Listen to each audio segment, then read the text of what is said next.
Shalom Bapak Ibu yang terkasih di dalam Tuhan Yesus Hamasiah.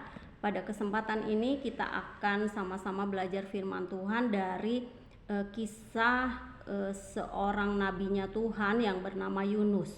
Kita akan belajar bagaimana penyakit hati dapat menghambat misinya Tuhan. Nah Bapak Ibu Saudara, Tuhan punya rencana yang besar untuk menyelamatkan dunia ini.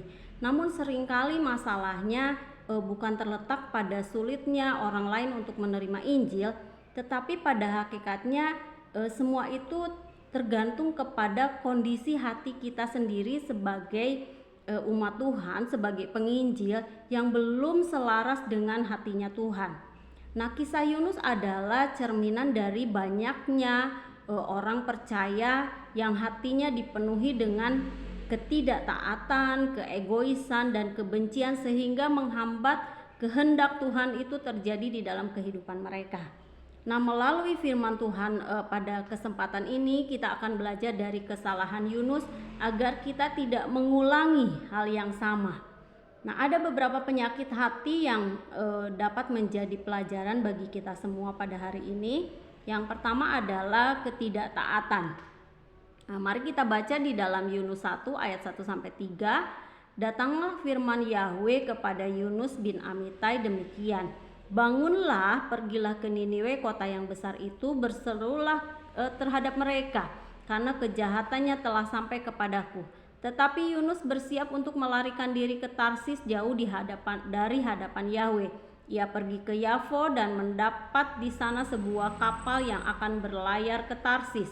Ia membayar biaya perjalanannya lalu naik ke kapal itu untuk berlayar bersama-sama dengan mereka ke Tarsis, jauh dari hadapan Yahweh. Nah, Yunus diperintahkan Tuhan untuk bermisi, ya, untuk menyampaikan misi Tuhan kepada orang-orang di Niniwe. Seharusnya ini merupakan satu hal yang sangat menyenangkan bagi Yunus sebagai nabinya Tuhan, ketika Yunus diperintahkan oleh Tuhan untuk bermisi ke Niniwe. Tetapi yang Yunus lakukan adalah Yunus lari dari panggilan Tuhan itu. Nah, saudara, mungkin kita juga pernah mengalami peristiwa yang sama seperti Yunus menolak panggilan Tuhan. Tuhan mungkin memanggil kita untuk melayani, untuk mengampuni, atau untuk bersaksi, tetapi kita lebih memilih jalan kita sendiri. Ya, kita memilih untuk menuruti jalan pikiran kita, untuk menuruti kata hati kita sendiri. Nah, yang kedua, Bapak Ibu, penyakit hati yang kedua adalah keengganan untuk peduli. Dikisahkan di dalam Yunus 1 ayat 4 sampai 17, ketika Yunus naik kapal, Tuhan mengirimkan badai yang hampir menenggelamkan kapal itu, dan semua awak kapal itu menjadi panik. Tetapi justru Yunus tertidur dengan nyenyak, Bapak Ibu. Nah, Yunus tidak peduli dengan orang-orang di sekitarnya. Yunus hanya peduli kepada dirinya sendiri. Dia tidak peduli bahwa orang-orang di kapal itu hampir mati karena ketidaktaatannya.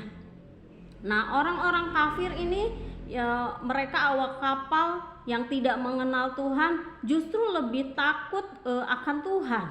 Ya, para pelaut ini adalah orang-orang yang tidak mengenal Tuhan. Mereka berusaha bagaimana menyelamatkan kapal mereka. Tetapi Yunus tidak melakukan apa-apa. Justru mereka ini yang akhirnya berdoa dan takut kepada Tuhan setelah mereka menyaksikan badai itu reda. Nah, saudara yang terkasih, sebagai orang percaya, apakah kita lebih mementingkan kenyamanan diri kita sendiri daripada orang-orang yang terhilang? Nah, sebagai orang percaya seringkali kita melihat banyak orang memilih untuk diam, untuk tidak peduli, untuk cuek, ya, ketika melihat orang lain membutuhkan keselamatan. Nah, kemudian penyakit hati yang ketiga adalah kebencian dan ketidakmampuan untuk mengampuni. Di dalam Yunus 4 ayat 1 sampai 11, singkat cerita, Yunus akhirnya pergi ke Niniwe. Dia menyampaikan pesan Tuhan di sana, lalu orang-orang Niniwe itu bertobat. Nah, kebalikannya, namun justru Yunus yang marah.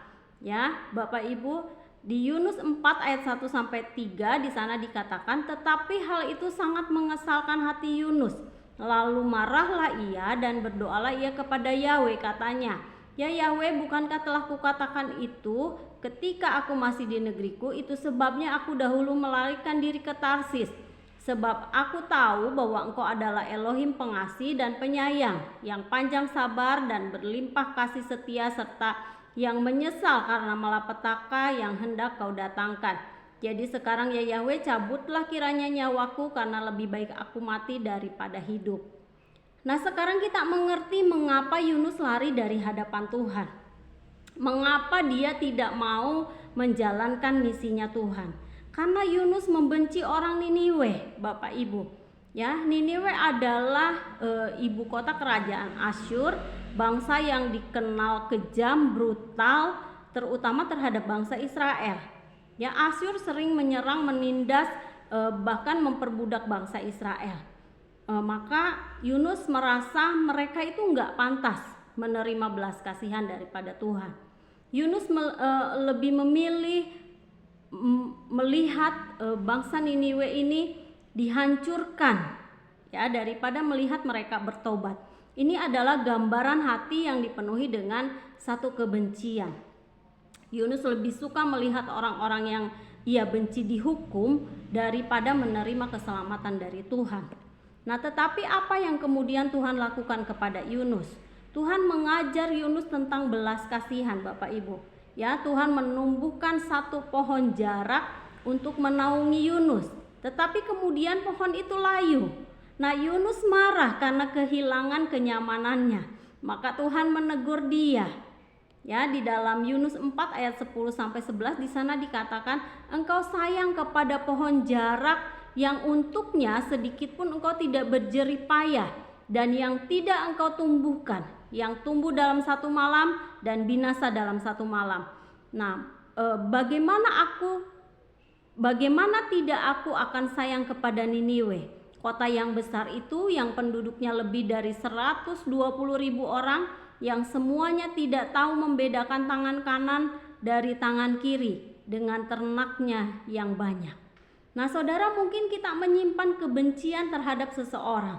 Mungkin kita sulit mengampuni dan lebih memilih melihat orang yang kita benci itu dihukum daripada diselamatkan.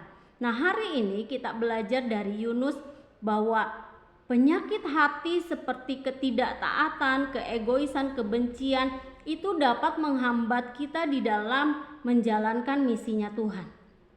Jika kita masih menolak panggilan Tuhan, mari Bapak Ibu kita bertobat, ya. Kita mulai taat kepada Tuhan. Jika kita masih lebih peduli kepada diri kita daripada kepada orang lain, mari pada kesempatan ini kita buka hati kita untuk memiliki lebih lagi belas kasihan untuk orang-orang di luar sana, ya. Begitupun jika kita masih menyimpan kebencian di dalam hati kita, kita belajar untuk mengampuni seperti Tuhan mengampuni kita. Nah, Bapak Ibu, Tuhan rindu memakai setiap kita di dalam rencananya. Jangan biarkan penyakit-penyakit hati ini menghambat pekerjaan Tuhan. Ya, mari kita menyerahkan hati kita kepada Tuhan agar kita bisa menjadi alatnya yang dipakai Tuhan untuk membawa jiwa-jiwa kepada Tuhan. Demikian firman Tuhan pada kesempatan ini. Kiranya kita mau menyerahkan hati kita kepada Tuhan agar Dia menyembuhkan setiap kita dari hati yang dapat menghambat misinya Tuhan. Tuhan Yesus memberkati.